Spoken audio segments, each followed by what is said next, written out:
Hi friends, welcome to Balu IQ YouTube channel. ఈ రోజు మనం డిస్కస్ చేయబోయేటువంటి టాపిక్ ఏంటంటే most important questions in Indian history అండి. సో ఇండియన్ హిస్టరీలో మనకి మోస్ట్ ఇంపార్టెంట్ క్వశ్చన్స్ మనం డిస్కస్ చేద్దాం ఈరోజు. అయితే అందులో భాగంగా మనం తీసుకుంటే before going for the class I would just like to tell you about Unacademy live platform. So I'm working as an educator in Unacademy.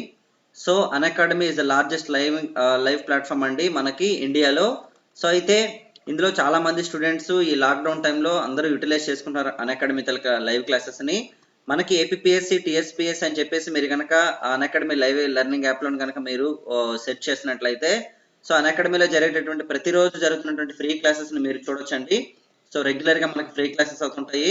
So వాటిని యూటిలైజ్ చేసుకోవచ్చు మీరు. అలాగే నెక్స్ట్ నన్ను కనుక ఫాలో అవ్వాలని అనుకుంటే మీరు అక్కడ పాలకోడేటి బాలకృష్ణ అని చెప్పేసి మీరు సెర్చ్ చేసినట్లయితే అన్అకాడమీకి సంబంధించినటువంటి సెర్చింగ్ కనుక మీరు చేసినట్లయితే so you will get my notifications regularly.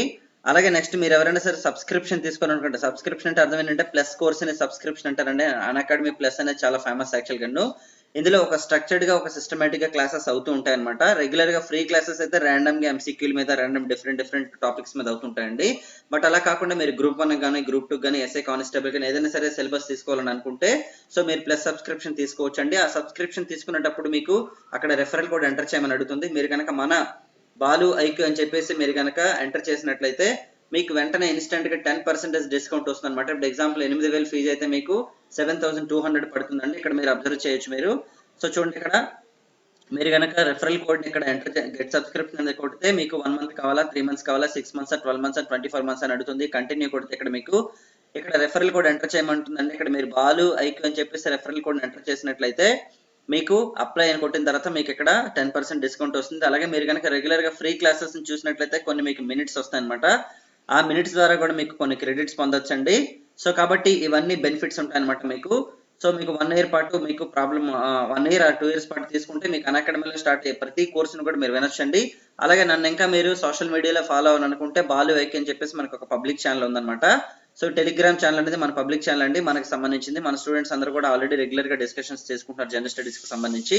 అలాగే we're sending some PDFs, important current affairs, అలాగే రిమైనింగ్ పీడిఎఫ్ కూడా అందులో షేర్ చేయడం జరుగుతుందండి. సో ఈ రోజు మనం క్లాస్ లోకి వెళ్ళినట్లయితే ఇంపార్టెంట్ టాపిక్స్ అయినటువంటి ఇండియన్ హిస్టరీలో ఇంపార్టెంట్ టాపిక్ అయినటువంటి హిస్టరీ ఎంసీక్యూస్ కొన్ని చూద్దామండి. హిస్టరీకి సంబంధించి కొన్ని ఇంపార్టెంట్ ఎంసీక్యూస్ చూద్దామండి.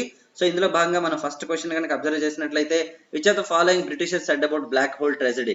సో బ్లాక్ హోల్ ట్రాజెడీ గురించి చెప్పినటువంటి మొట్టమొదటి బ్రిటిషర్ ఎవరు అని చెప్పేసి మనకు అడిగారండి క్వశ్చన్. జనరల్ గా తీసుకుంటే బ్లాక్ హోల్ ట్రాజెడీ అంటే అర్థం ఏంటంటే కలకత్తా చీకటి గది ఉదంతం అండి.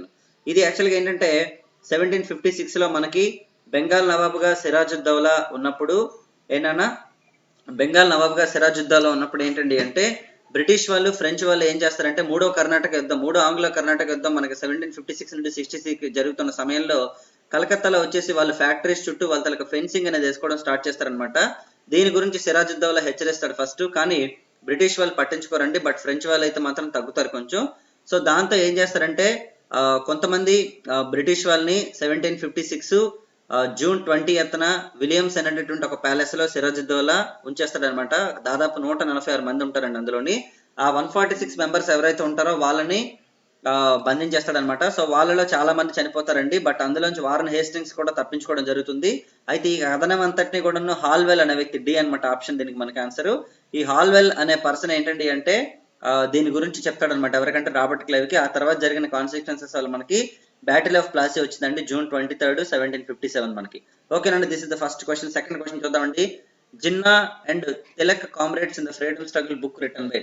ఏంటంటే Jinnah and Tilak comrades in the freedom struggle book రాసినారు అంటే యాక్చువల్గా ఏజీ సురాని అండి. ఈయన బేసిక్ తీసుకుంటే ముంబైకి సంబంధించినటువంటి ఒక లాయర్ అనమాట. సో ఈయన రాసినటువంటి పుస్తకం అండి ఇది యాక్చువల్గా తీసుకుంటే మనకి.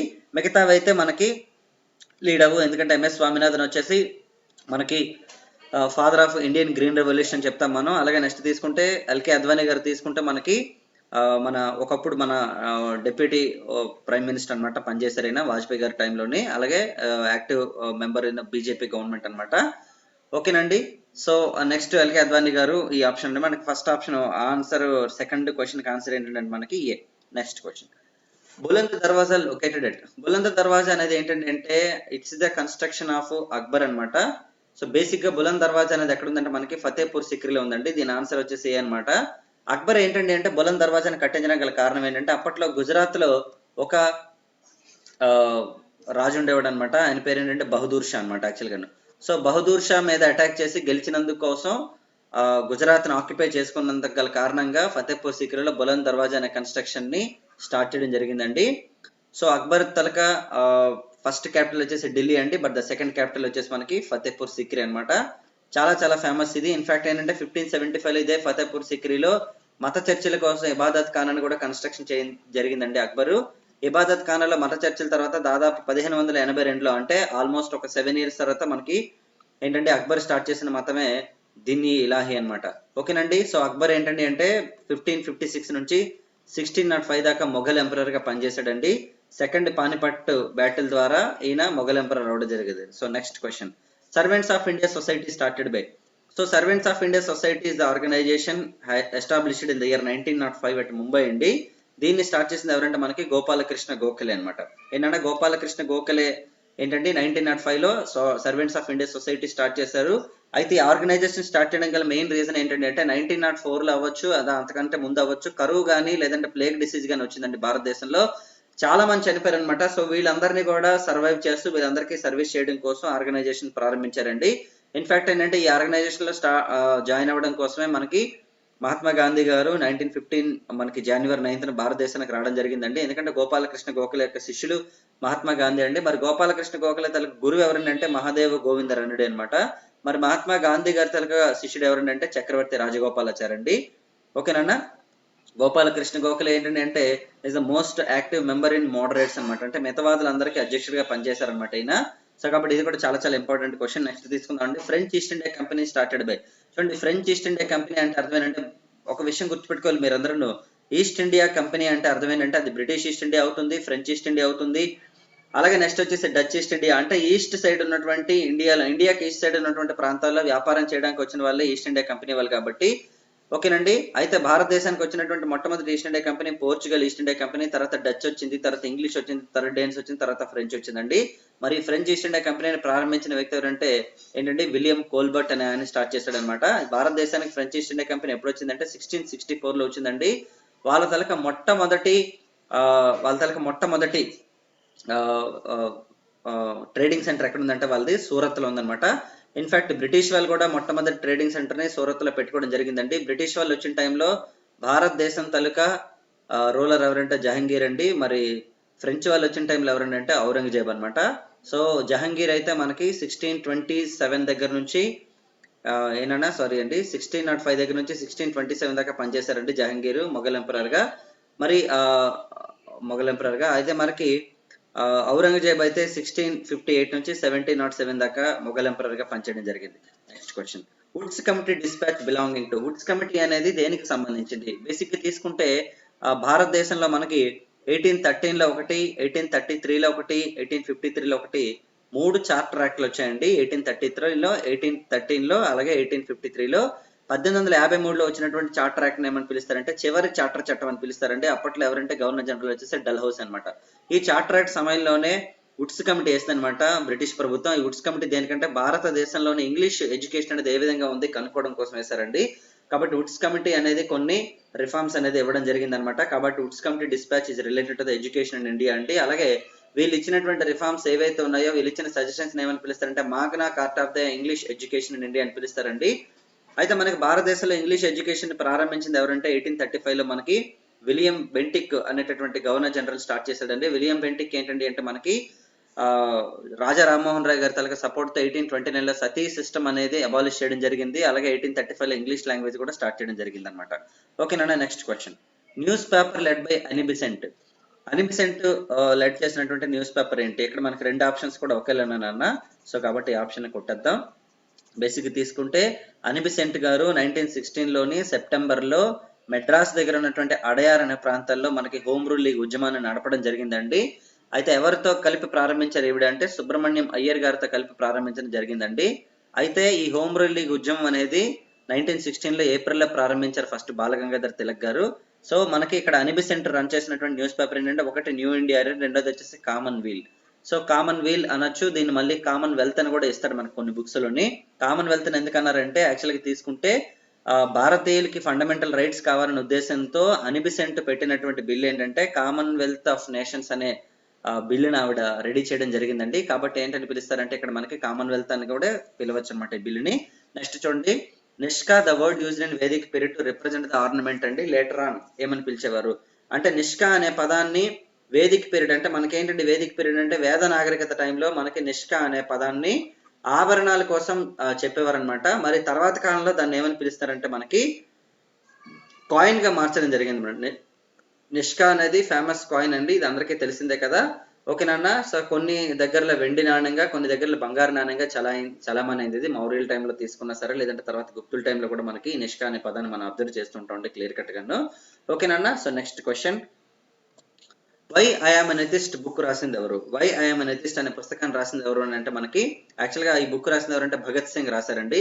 సో భగత్ సింగ్ అందరికీ తెలిసిందే కదా, the most popular freedom fighter. మనకి సెప్టెంబర్ ఏంటంటే మనకి 1932 మార్చ్ 23న ఏంటన్నా 1932 మార్చ్ 23న భగత్ సింగ్ మరియు రాజ్గురు అలాగే సుఖ్దేవ్ ఏంటన్నా భగత్ సింగ్ మరియు రాజ్గురు అండ్ సుఖ్దేవ్ వీళ్ళు ముగ్గురిని కూడాను బ్రిటిష్ ప్రభుత్వం ఉరి తీయడం జరిగిందనమాట.